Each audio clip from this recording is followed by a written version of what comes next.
Hello, Jaime from Inky&Scrappy with my Craft Roulette number 222 Disco Marilyn. Extra stretchy pants were used in the creation of this Craft Roulette card. Anyways, I started with, it was Dutch fold. I only know that because I had to watch the whole video, and I'll do my original voicing on my parameters because, you know, I forgot what they were at this point in time. I'm a little late getting to some videos. I'm trying to get my edits done that, you know, have been sitting on my computer since the summer. So this one I did back in, what, June, July, 4+ months ago. Anyways, I started with Lawn Fawn's Shutterfold card, and then I brought in Trinity Stamps mini slimline disco ball backdrop. Now, I'd been playing with it at the time for quite a few different cards, and I wanted to see if I could get it to work in Lawn Fawn's Shutterfold card in the inside. And it worked beautifully because, you know, I die cut it out, of course, with some holographic paper, just using the Trinity Stamps die. And then, of course, I brought in the add-on piece for the Shutterfold card, which cuts out that inside piece, and then I lined it up in a way that the hole would line up with kind of the hole in that disco ball design, and so therefore it looks like, you know, the radiation or the radiant disco ball look in that little hole. Now, I hadn't decided what I was doing on the inside of that hole yet, but, you know, I'll get there in the end, right? So I'm just going to start by doing some gluing of all of the things. So, of course, I started with my folds on all of the lines that needed to be folded. The, you know, front gate fold, so folding each side in, and then folding the little tabs over as well, and then these shutter pieces, folding them, and then you just add, I do glue because it's faster and easier for me than doing a double-sided adhesive or score style tape. Sometimes I'll do the score tape too, but this is usually just faster for me, and so because I've done it a few times, it just works quick and easy, and I don't have to worry about things falling off. So lining them up with the little tick marks that are already in there from the die cut, which is really nice. Lawn Fawn's interactive cards are probably dies are some of my absolute favorite. So I am bringing in an oldie but a goodie. So I'm bringing in a Riley Moose, or Riley & Co. Maryland Moose. Yeah. She's been sitting. I have a bunch of Riley stuff that I haven't touched in forever, and so it was fun to pull in Marilyn Monroe. I think one of the parameters was movie inspiration or movie, and so of course I thought Marilyn Monroe, and like this one, I think the image is from the 7-Year Itch is where it's actually from, but you know, I kind of wanted to do like a disco, not Disco Inferno, because I guess that's not the movie that I was thinking of, but like Saturday Night Fever kind of vibe to it. And so we have Marilyn, Disco Marilyn, okay? All right, that's where I went with this one. So for my colors today, I am using Ohuhu Markers. You can try to stop it and see all my colors. I just kind of pulled some really light, pale yellow colors and my lightest cool gray color. And then, of course, I brought in that glimmer or glitter brush. And then for my browns, I tried to keep it fairly simple. I want to say this one is hazelnuts. Don't quote me on it. I can't read as fast as, you know, I have it sped up. And then I will bring in a darker one. I kept my coloring simple with one marker, and just, you can get gorgeous blends with one ink color.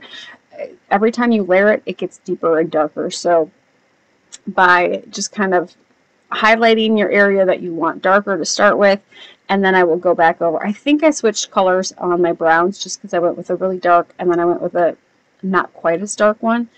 I want to say I did chocolate, but I'm not exactly sure on my colors on this one. So if you caught them in the beginning, you know, I guess that's, you know, yay for you. I was going to screenshot it and put it up there, but I couldn't get a crisp, clear image. My camera didn't actually focus on them well enough. And of course, I was zoomed in too far to actually see them. So you get what you get. So I'm bringing in MFT's stamp set. I just wanted the sentiment on there Hope your birthday is a hit.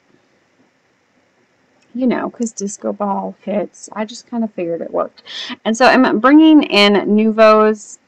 It's like a pearly, shimmery, glittery. I think it's bridal glitter or something like that. It's like a white with some glittery look to it.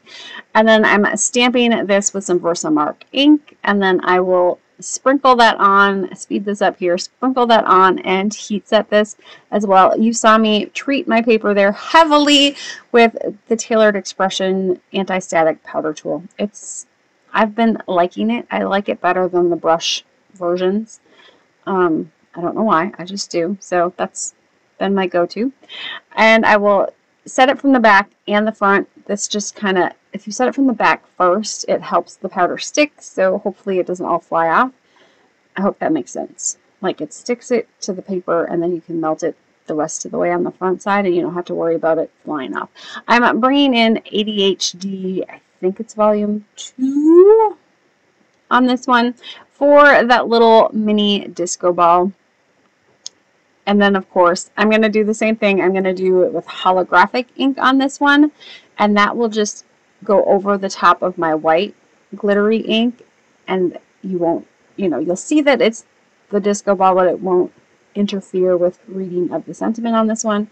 Again, heating it from the back first, and then hitting it on the front to make it all sparkly and shiny. So it's kind of, it's a disco ball, but it's like, you know, kind of in the background so it doesn't jump out and bite you, you know, because the rest of the card kind of has that sparkly goodness that just kind of wows you. So therefore, you know, I didn't have it lined up quite right. I was a little off, so luckily I was able to pull this up enough, and then of course because I had it glued and I pulled it up, I wanted to make sure it was stuck down good. Just re-glued it. And then I didn't cut enough off of my one piece here. Just, I think I was down a little bit on the top when I glued it in.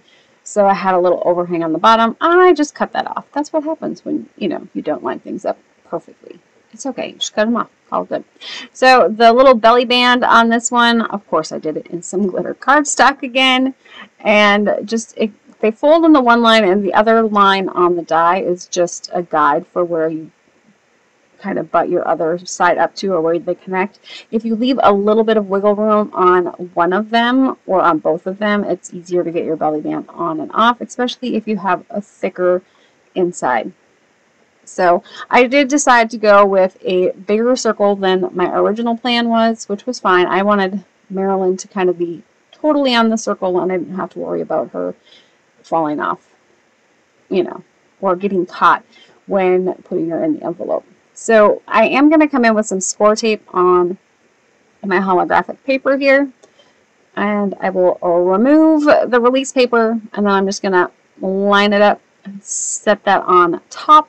That completes my card. I will let you enjoy that original audio to explain my parameters. So my Craft Roulette make this week, I'm pushing the parameters a little bit, maybe, possibly.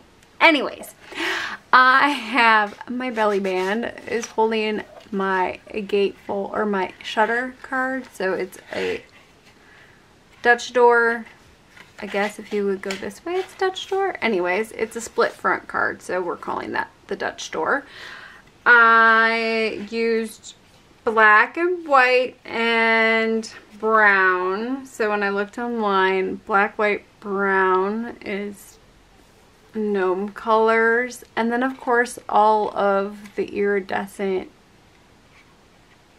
holographic has all the colors of the rainbow, so it does get in the blues and the greens and the reds as well. For my movie inspiration, of course, I have Marilyn Monroe from The 7-Year Itch, but I also was going with disco, Saturday Night Fever, the disco ball theme. That's where I started, okay? It just kind of went from there. And the building blocks, of course, the disco ball is built with little squares of mirrors to build the disco ball. So lots of little blocks. So that is my Craft Roulette project for this week's parameters. It probably won't air until the week or two after the, you know, because I'm slow. See, told you, stretchy pants were definitely activated. Anyways, I hope you guys enjoyed this one, even though it's a little bit more than a couple weeks late. Have a great one, and bye!